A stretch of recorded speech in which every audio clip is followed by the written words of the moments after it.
Le premier angle, c'est l'angle de la science, de l'agronomie. Mieux comprendre le bio, l'agroécologie, ce que ça permet, ce que c'est, et les questions aujourd'hui qui se posent ou qu'il faut investiguer de manière à pouvoir accélérer le mouvement. Et puis plus tard dans la matinée, on se concentrera évidemment sur la ferme et comprendre là aussi les enjeux dans la tête des agriculteurs, des gestionnaires d'exploitation, ce qui se passe, leurs questionnements et pourquoi ils y vont, pourquoi parfois ils se posent la question. Et puis enfin, du côté des linéaires jusqu'à l'assiette, c'est-à-dire des transformateurs, des distributeurs, puisqu'aujourd'hui ce sont eux en première ligne avec les consommateurs qui vivent ou qui constatent cette descente en gamme, comme j'ai entendu, et puis éventuellement ce questionnement. Et on essaiera de mieux comprendre déjà avec eux comment ils appréhendent ces angles-là. Et puis enfin, on aura Xavier Poux en grand témoin, de manière à nous faire un retour sur l'ensemble et prendre un peu de recul sur ce qu'on se sera dit. Et puis le mot de clôture par Madame la directrice Laure Verdeau. Voilà. Je vais inviter la première table ronde à me rejoindre, s'il vous plaît, de manière à ce qu'on éclaire l'aspect scientifique et de recherche de cette question. Vous pouvez les applaudir pendant qu'ils s'installent et on dit au revoir à Monsieur le Ministre. Merci beaucoup. Merci Monsieur le Ministre. Comme je le disais, l'objectif là est qu'on partage et qu'on comprenne mieux les enjeux qu'il y a de vos points de vue. Vous avez vous-même chacun d'ailleurs des angles spécifiques. Je vais me tourner d'abord vers vous, Monsieur Caquet. Donc vous êtes directeur scientifique environnement à l'INRAE. La première question, c'est, on l'a entendu, il y a aujourd'hui une forme d'effervescence, d'émergence de beaucoup de mouvements, de mots qu'on commence à entendre autour des pratiques et des connaissances d'ailleurs de l'agronomie. Est-ce que vous pouvez commencer à nous éclairer dans cette cartographie ? Tout nouveau concept, tout nouveau mot, effectivement, agroécologie, ça génère un certain nombre de visions, un certain nombre de projections qui sont toutes empreintes finalement de l'endroit d'où l'on parle, que l'on soit un producteur, que l'on soit un transformateur, que l'on soit un agro-industriel. En fait, pour revenir peut-être sur une approche un peu fondamentale qui est celle que l'on porte, en tout cas au niveau d'INRAE et de l'INRA précédemment, l'idée pour nous, c'est vraiment de dire, quand on va vers l'agroécologie, on change un paradigme qui est un paradigme très puissant, qui a structuré l'agriculture pendant très longtemps, qui était de dire, on va chercher l'animal ou le végétal le plus performant, la variété élite par exemple. On veut lui mettre un environnement à disposition particulièrement bien contrôlé avec des intrants, des fertilisants, des produits phytosanitaires, de l'eau lorsqu'il y en a besoin. Et donc on va viser une production maximale. Et en fait, quand on passe vers l'agroécologie, on renverse un peu le postulat, ou en tout cas on le change en se disant finalement, ce qui va compter, c'est pas la performance maximale, c'est pas nécessairement l'individu élite, mais c'est plutôt de travailler sur les interactions biologiques. On part de l'écologie finalement, qu'on amène dans l'agronomie, et on se dit finalement, quand on va augmenter la diversité spatialement, temporellement aussi, ou la co-culture de différentes espèces par exemple, eh bien on va avoir des propriétés émergentes, ça c'est très net en écologie, qui vont stabiliser les rendements, qui vont rendre le système plus résilient par rapport à des aléas, et notamment des aléas climatiques comme on a connu cette année.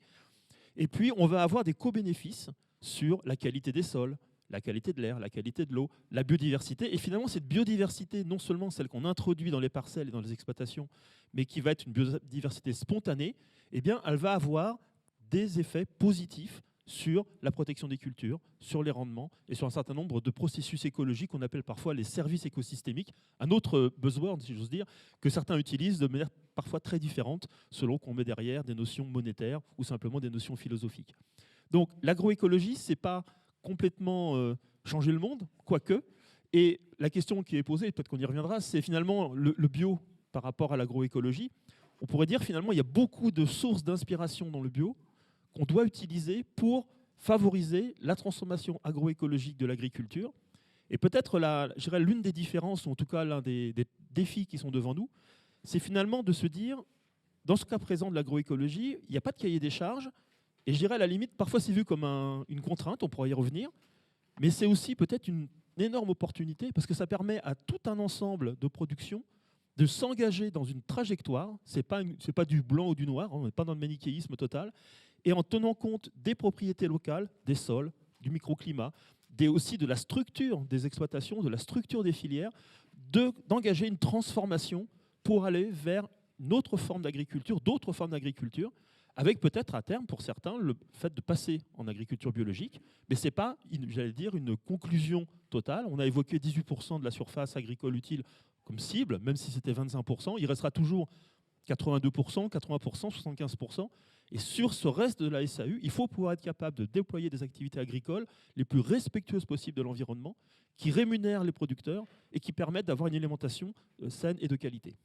Ce que vous nous dites, on passe d'une vision où on cherche l'individu élite à finalement l'écosystème élite, ou en tout cas la systémique, le mot est lancé. Des assemblages avec des propriétés émergentes, des choses qui ne sont pas forcément directement déductibles de qu'est-ce qu'on introduit dans le système, mais qui vont permettre d'améliorer le cycle des éléments nutritifs, la qualité des sols, la qualité de l'eau, etc.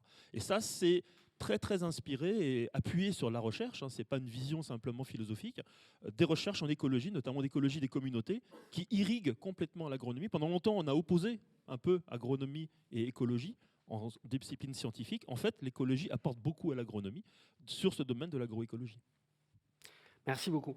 Avant de revenir sur ces sujets-là, je voudrais passer la parole à M. Sellos.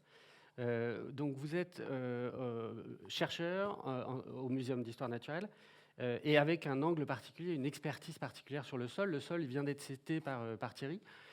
En quoi cet angle-là donne un point de vue peut-être particulier justement sur ces approches, qu'elles soient agroécologiques ou d'agriculture biologique?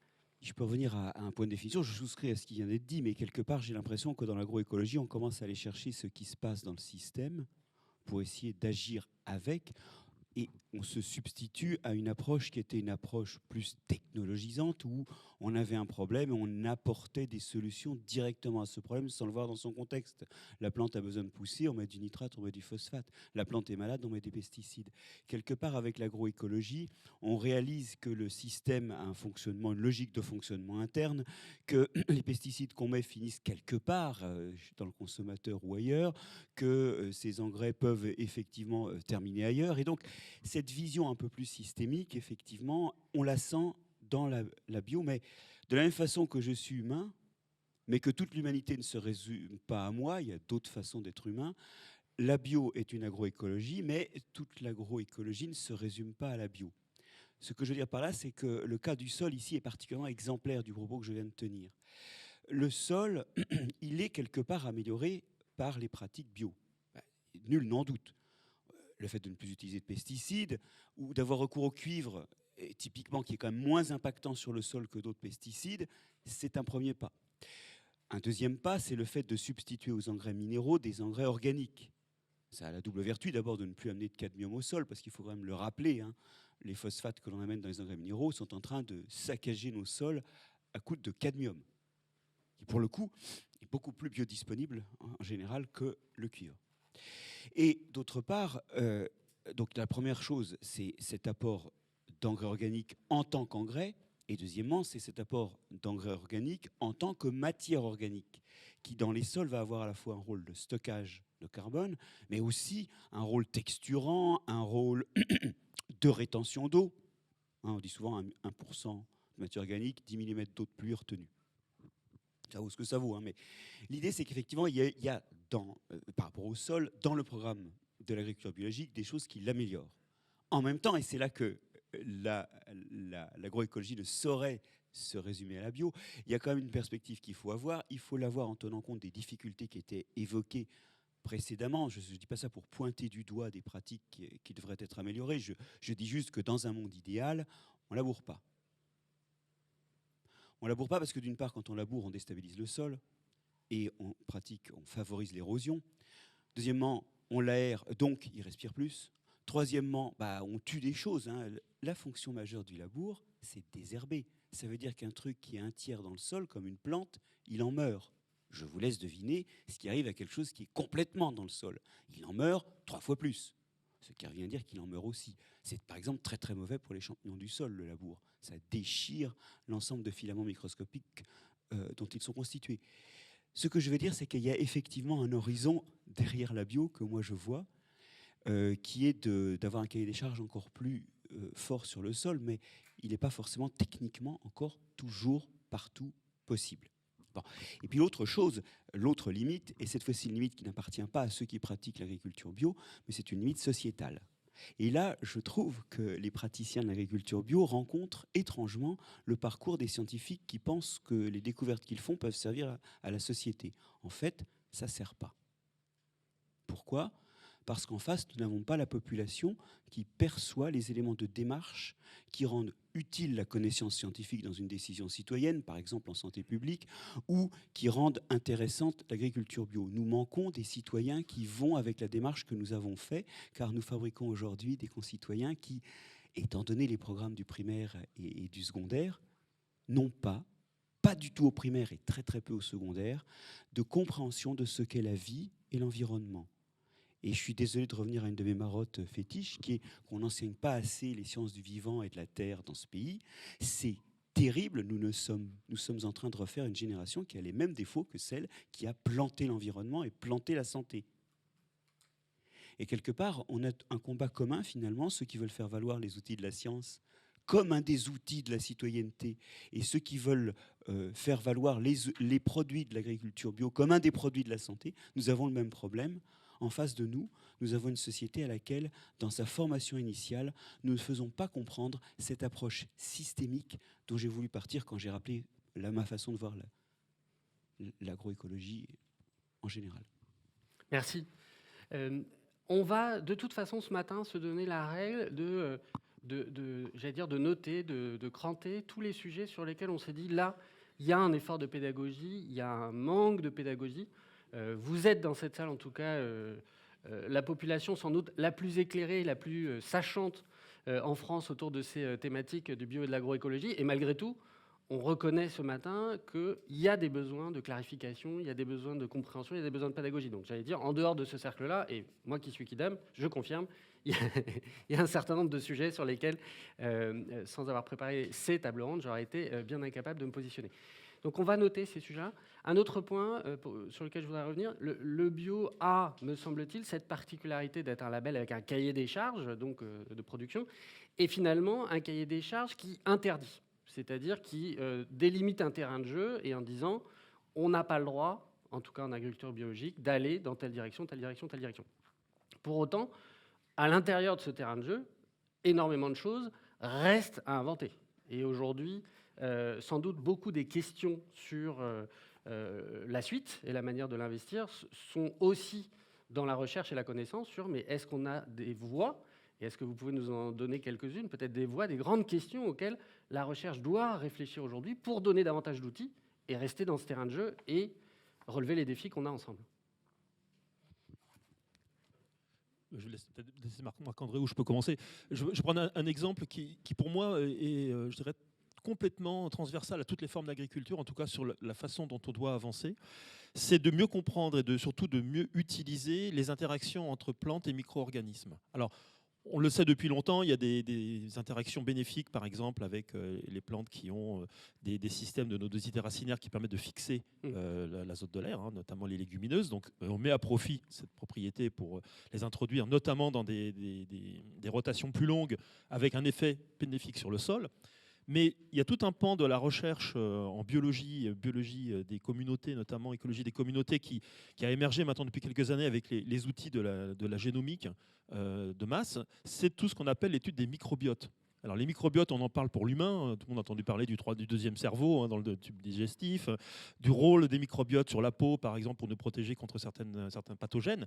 Eh bien, pour les plantes, comme pour les animaux en agriculture, les microbiotes, la connaissance des microbiotes, l'utilisation de leurs propriétés positives permet d'envisager des approches complètement révolutionnaires, par exemple, de favoriser l'immunité végétale contre des pathogènes. Et donc, ça veut dire indirectement réduire l'usage de produits phytosanitaires.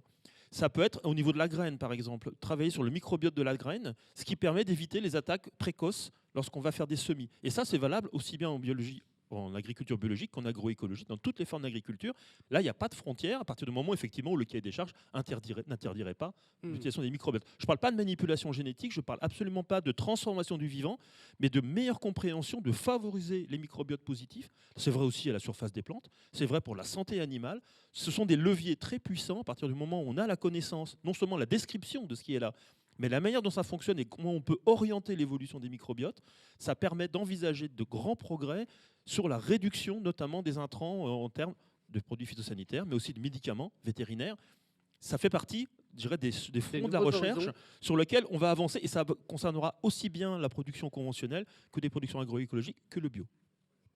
Alors, moi, j'en Merci suis beaucoup. d'autant plus convaincu que c'est là-dessus que travaillent mes équipes. Hein. Mais ce que je pense, par contre, c'est que le mauvais réflexe, ce serait d'y voir une source de nouveaux intrants, c'est-à-dire des choses qu'on va acheter tous les ans. Le but, c'est plutôt exactement comme on l'a fait d'ailleurs pour les bactéries fixatrices d'azote, où on les a pas introduites. On a semé de la luzerne, on a semé des pois ou des haricots en Amérique. Hein. C'est plutôt d'avoir les gestes qui accompagnent la dynamique de ces microbiotes. Dans les grandes perspectives, il y a, je le disais en demi-teinte, comment arriver à ne plus travailler le sol, sachant que c'est le dernier désherbant qui reste quand on n'a pas de désherbant chimique. Alors effectivement, il y a des solutions manuelles, mais sur des grandes surfaces, c'est absolument impensable. Et ici, je sais que l'INRA travaille sur des méthodes de cisaillement des plateaux de talage, bon, qui sont quand même un léger travail du sol, mais qui sont un moindre travail du sol que des travaux plus profonds. Et puis alors, j'aimerais... désolé encore de porter des poids sur le système, mais vous savez, quand vous avez des îlots de bio dans une matrice de conventionnel, le conventionnel est l'allié du bio. Vous avez un paysage dans lequel les merdes ne se transmettent pas. Les pathogènes, les insectes, ils rencontrent du conventionnel avant d'arriver dans les îlots de bio. Si un jour, comme le consommateur de bio qui a en face de vous, j'aimerais que ça soit clair, hein, je consomme bio, donc ok. J'aimerais qu'un jour on ait 80% de bio avec des îlots de conventionnels, et à ce moment-là, la propagation des pathogènes prendra une toute autre dimension. La réponse à ça, c'est sans doute dans la sélection variétale qu'il ne faut pas oublier.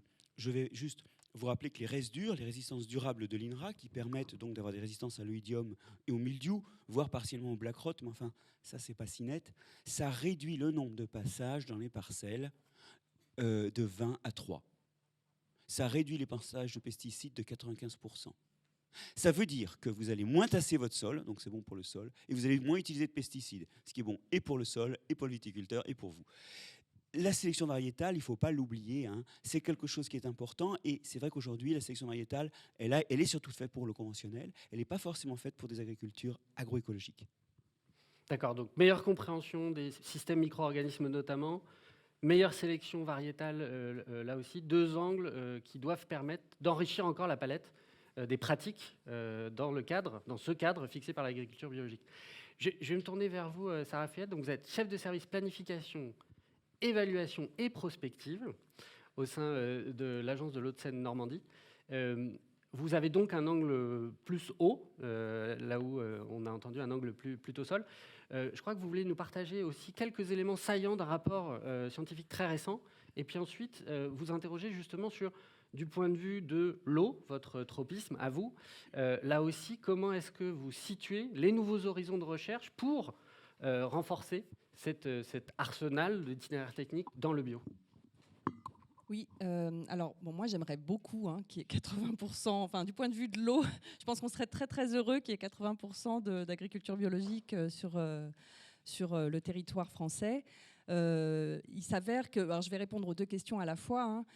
Pourquoi les agences de l'eau soutiennent l'agriculture biologique? Parce qu'en effet, elle rend, d'après de nombreuses études scientifiques, elle rend cette agriculture biologique de nombreux services à l'environnement, à la santé de l'environnement et à la santé humaine. Alors déjà, effectivement, en n'utilisant pas d'intrants chimiques, et aussi, bon, elle utilise évidemment des engrais azotés pour faire pousser les plantes, mais organiques. Il y a moins, les études scientifiques montrent qu'en moyenne, il y a 30% de moins de fuites sous les cultures en agriculture biologique par rapport au conventionnel. Donc, pour ces raisons-là, déjà, l'agriculture biologique, elle est l'alliée de la protection préventive des captages d'eau potable. Il faut savoir que chaque année, il y a des captages qui sont fermés pour des raisons de pollution diffuse agricole, que ce soit par les nitrates ou par les pesticides. Et ça, c'est d'autant plus problématique qu'avec le changement climatique, il y a aussi des pressions quantitatives qui arrivent. Donc vraiment, voilà, c'est vraiment un problème.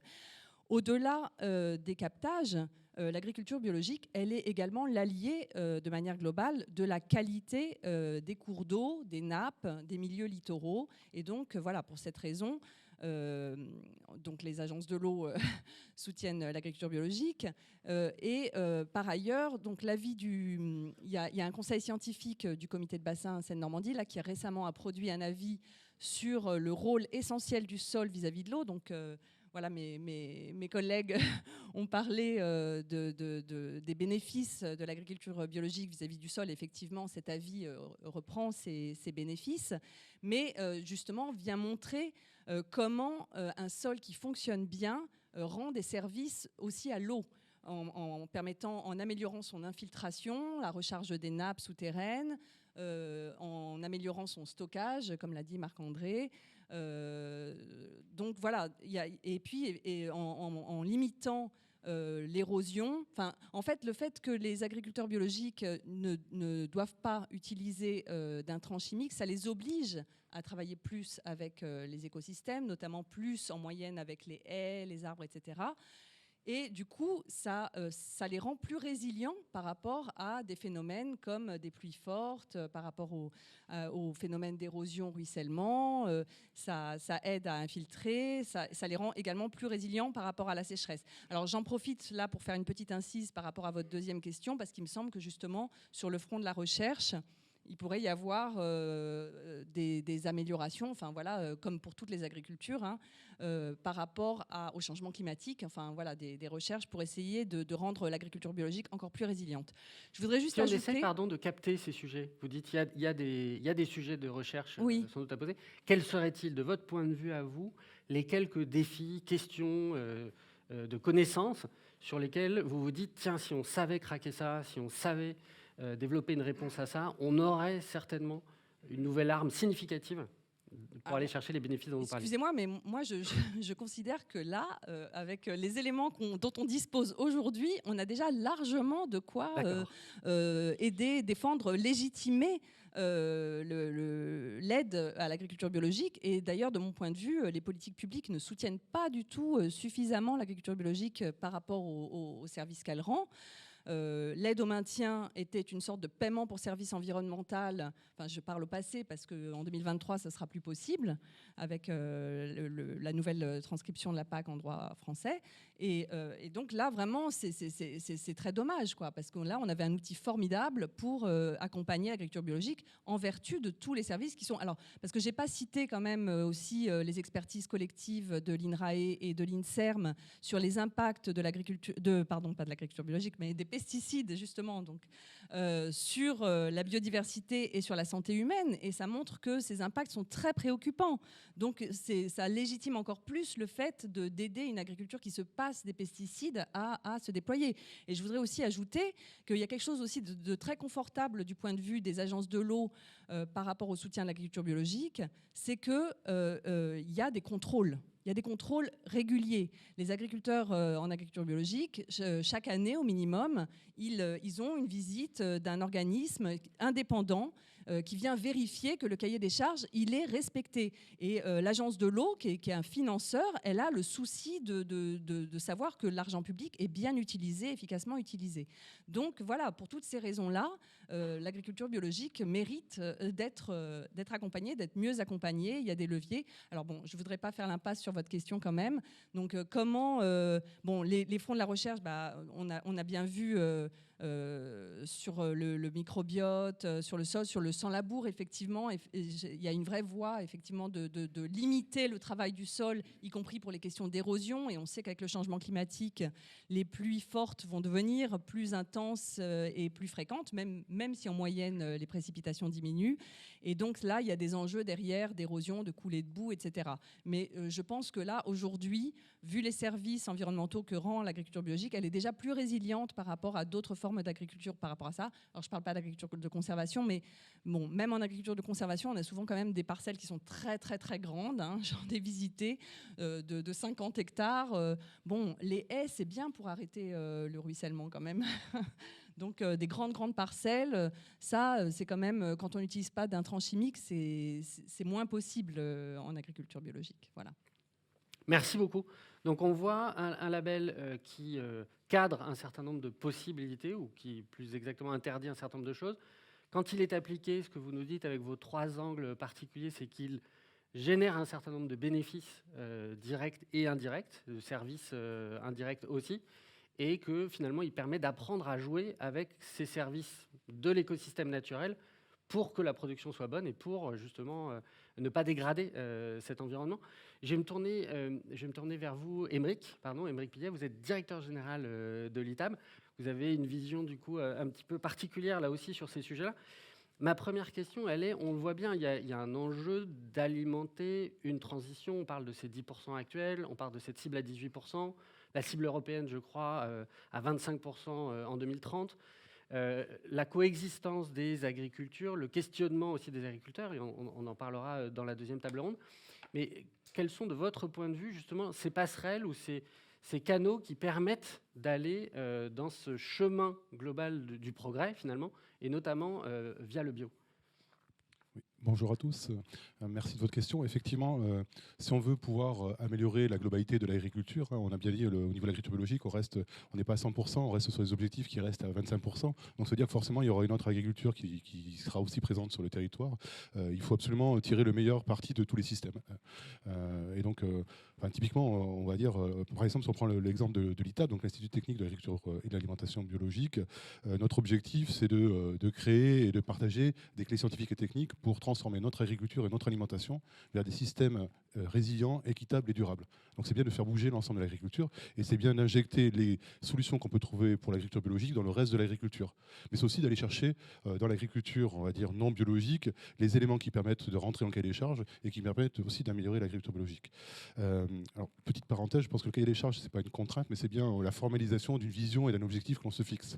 Donc c'est un peu différent en termes de positionnement. Mais cette question-là d'aller chercher le meilleur dans les différents systèmes agricoles, c'est une question qu'on s'est posée au niveau de l'ensemble des instituts techniques agricoles. Et ça fait même l'objet d'un programme interinstitut que l'on copilote avec l'ACTA. Donc l'ACTA qui est la tête de réseau des instituts techniques agricoles. Et on a mis autour de la table les 14 instituts, donc à ce fois en production animale et en production végétale, autour de cette question-là, d'aller chercher les références en agriculture biologique que l'on doit, enfin je dirais qu'on peut, mais qu'on doit injecter dans l'agriculture non biologique, et puis aussi aller chercher les choses qui sont créées pour l'agriculture non biologique, mais qui répondent au cahier des charges et qu'on peut récupérer aussi au niveau de l'agriculture biologique. Donc il y a ces travaux-là d'identification, de partage et d'essayer de pousser ces références-là au sein des différents modèles d'agriculture qui fait vraiment l'objet d'un programme là. Et donc on est autour de la table, je disais, les 14 instituts techniques sont là, sont présents et mettent des moyens pour ça.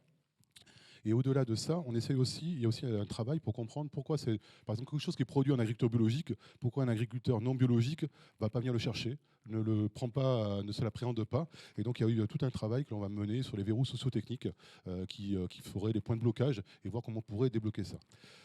Ça, c'est un premier élément. En complément de cet élément-là, c'est pourquoi faire tout ce travail-là, parce qu'on pourrait dire qu'il pourrait y avoir deux vies séparées, mais c'est bien aussi pour... donc ça a déjà été évoqué, notamment Sarah le disait, il y a des bénéfices assez forts sur l'agriculture biologique, c'est-à-dire qu'en tant qu'institut technique, en tant qu'organisme de recherche, on se doit d'objectiver tout ça, et donc il y a des travaux sur les externalités, notamment de l'agriculture biologique, qui sont menés. Il y a un rapport qui avait été fait par l'ITAB et l'INRA, à l'époque, c'était pas encore INRAE, en 2016, et qui montrait les externalités, donc soit c'est des externalités positives, c'est un bénéfice pour la société en général, donc l'absence d'utilisation de pesticides, du coup il y a moins de pollution des eaux, donc on limite le traitement, donc il y a moins de frais pour traiter les eaux, donc là il y a un bénéfice global pour la société. Il peut aussi y avoir des externalités négatives, donc là c'est un coût. Et quand on regarde ça de manière objective, qu'on compare l'agriculture biologique par rapport à d'autres formes d'agriculture, ce que l'on voit, c'est plus ou moins chiffré, c'est plus ou moins facile à analyser, mais en s'appuyant sur la littérature scientifique, c'est que les externalités globalement sont largement positives et largement en faveur de l'agriculture biologique. C'est pour ça qu'il faut vraiment, à notre sens, pousser tout un tas d'éléments techniques de l'agriculture biologique vers les autres systèmes, et il faut que ça soit adopté pour faire transformer l'ensemble de l'agriculture.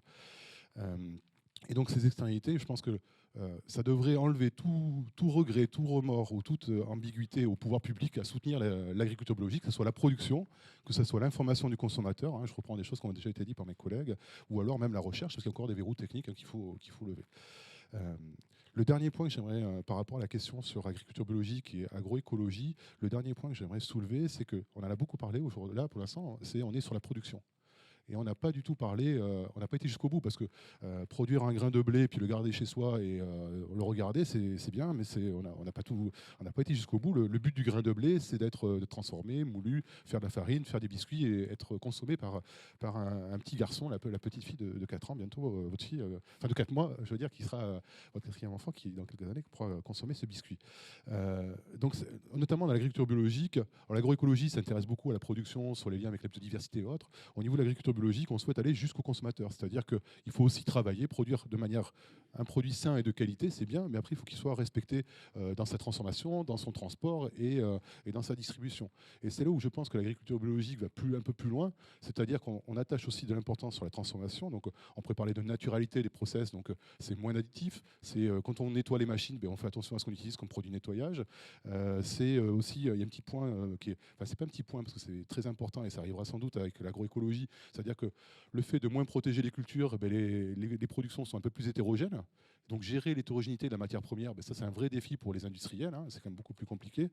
Derrière, c'est les questions aussi d'emballage, c'est les questions de responsabilité environnementale des entreprises, et je crois qu'il y a des gros travaux qui sont faits là-dessus. Et derrière, on va jusqu'au bout, c'est proposer quelque chose aux consommateurs.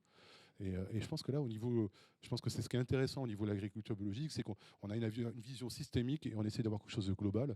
Et c'est vraiment, j'y parlais tout à l'heure de l'ITAB, hein, on est bien sur l'agriculture et l'alimentation. Et je pense que c'est une des spécificités de l'Institut de proposer à la fois une vision interfilière et à la fois un mot aval. On a tendance à dire qu'on va de la graine à l'assiette. Et je pense que c'est quelque chose qui est vraiment important au niveau de l'agriculture biologique et c'est une vraie plus-value, quoi.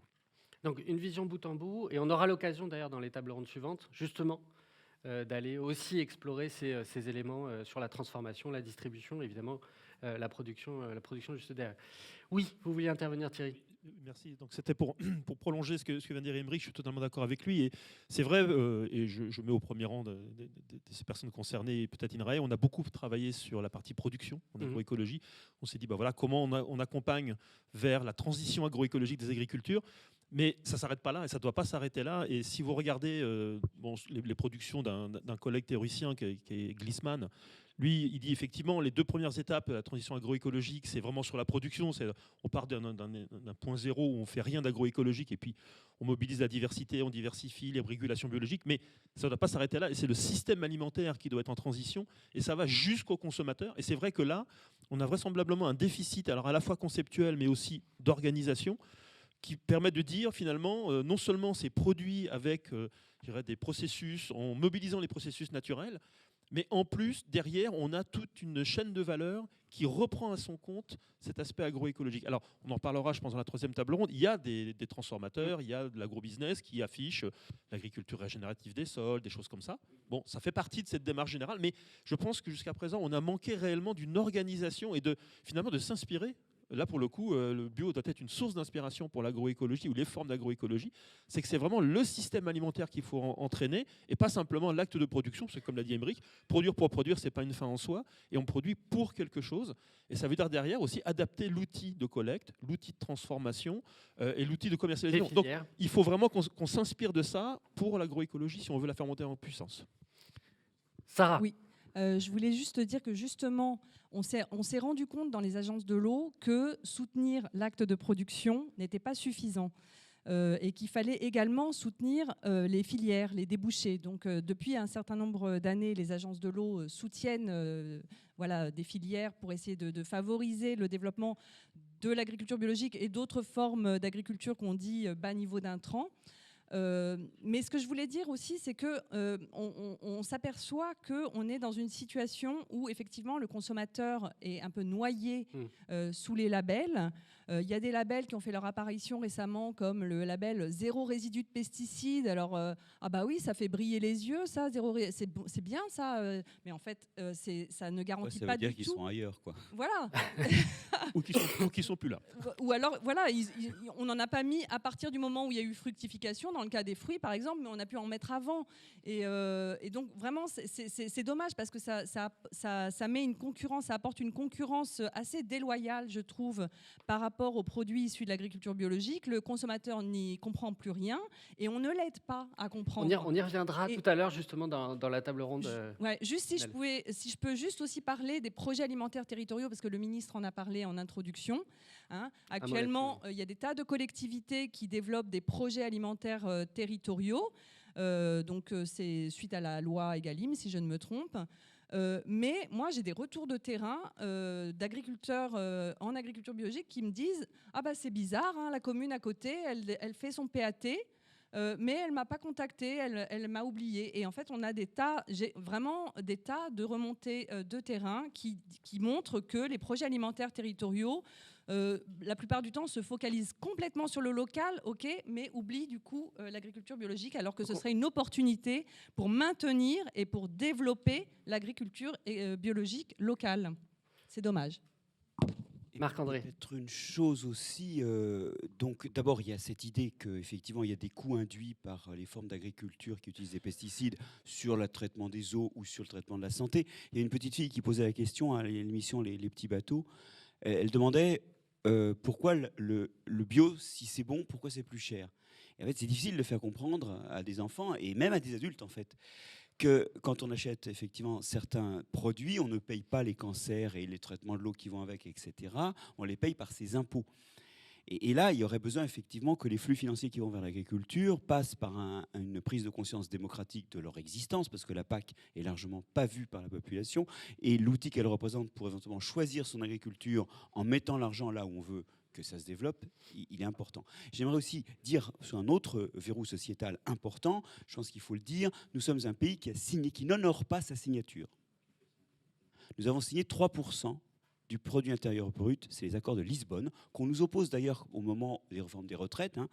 On a signé 3% du PIB pour la recherche. Nous sommes à 2,4 en comptant le crédit impôt recherche, qui est un dumping fiscal et absolument pas un soutien à la recherche dans la plupart des cas. Pas dans tous, mais dans la plupart des cas. Donc nous sommes tout simplement hors la loi que nous avons signée. Et ça veut dire qu'il y a des marges énormes pour demain entamer une recherche au service de la santé et de l'environnement. Je l'attends. La sortie du glyphosate, qui est un peu le problème de l'agriculture de conservation, par exemple, faut le dire, elle aussi, elle a des progrès à faire. Toutes les formes d'agriculture qui ont été un pas ont encore des pas à faire. La sortie du glyphosate, je ne vois pas très bien qui la cherche. Et il y a un vrai problème là structurel. Moi, je travaille aussi en Chine. Je suis professeur dans une université en Chine, où quand vous avez un projet de recherche à 15 000 €, on ne pose pas de papier pour 15 000 €. On va voir le responsable de département. On ne demande pas 15 000 €. On dit qu'est-ce qu'on va en faire. Ça, il faut y penser. Parce que 15 000 € chez nous, avant de les avoir, je vous assure, on a ouvert plusieurs fichiers Word. Donc on voit en partant de ce sujet, donc des sujets techniques, scientifiques, de connaissances et de recherche, que finalement ce que vous nous dites, un label d'abord qui permet ce bénéfice systémique ou cette gestion, cette considération de l'agronomie en systémique. Et puis, ce que vous nous dites aussi, un certain nombre de fronts, évidemment, à pousser, encore à investir et à investir beaucoup plus simplement, beaucoup plus... de l'argent. De l'argent, Marc-André demande de l'argent. Et à mettre en perspective de questions, j'allais dire, d'une autre systémique, qui est la systémique des filières, des territoires via les PAT, des écosystèmes, des agricultures entre elles, de manière à ce que, malgré tout, le bio continue à jouer, et j'allais dire encore plus fort, ce rôle de locomotive qui va ensuite irriguer, sans mauvais jeu de mots, mais d'autres agricultures par des pratiques. Si on peut remettre les phrases que vous nous aviez données au début, là, enfin que l'assistance vous avait donné au début, et vous êtes 4, il y en a 4. Je vais vous demander une réaction à chacun face à ces éléments-là, et en les mettant en perspective, encore une fois, avec les enjeux de la recherche pour les années qui viennent. La bio est la seule agroécologie réglementée, effectivement, je confirme, et c'est bien ce que j'ai dit, c'est pour cette raison aussi que les agences de l'eau soutiennent cette agriculture biologique. Maintenant, pour les perspectives de recherche par rapport à cette phrase, c'est un peu compliqué. Mais ce serait bien que, comme j'ai déjà dit, l'agriculture biologique, comme les autres agricultures, fasse aussi son travail d'amélioration de la résilience face au changement climatique. Et d'ailleurs, on a des agriculteurs sur le terrain qui sont des agriculteurs chercheurs, qui font des sélections variétales de blé, etc., qui ne sont pas non plus suffisamment soutenues. Et voilà, et puis qui ne sont pas soutenus par un contexte où il y a un catalogue très rigide, donc on ne peut pas non plus vendre des semences comme ça. Enfin voilà, donc il y a peut-être des évolutions à faire de ce côté-là. Une recherche à la ferme pour aller chercher des solutions en face des enjeux climatiques et bénéficier de ce sérieux, j'allais dire, de quelque chose qui est réglementé et contrôlé. Thierry. Oui, je vais peut-être juste rebondir sur ce que vient de dire Sarah, puis je prendrai l'œuf ou la poule, puisqu'on va rigoler un peu. En fait, effectivement, je pense que la réglementation, on peut l'avoir de deux façons. On peut l'avoir comme une contrainte ou comme une opportunité. Et je pense qu'il faut vraiment qu'on travaille sur la vision opportunité des réglementations et pas voir ça. Et en France, on a C'est plutôt comme ça la que je l'ai tendance. entendu chez Sarah aussi. Ouais, mais en général, en France, on a plutôt tendance à voir ça comme une contrainte et ça peut faire peur de rentrer dans un cadre contraint. Et je pense que se livrer à l'exercice, sans aller peut-être jusqu'au bout dans un premier temps de la démarche de la certification, de la labellisation, ça permet peut-être de repenser ces pratiques.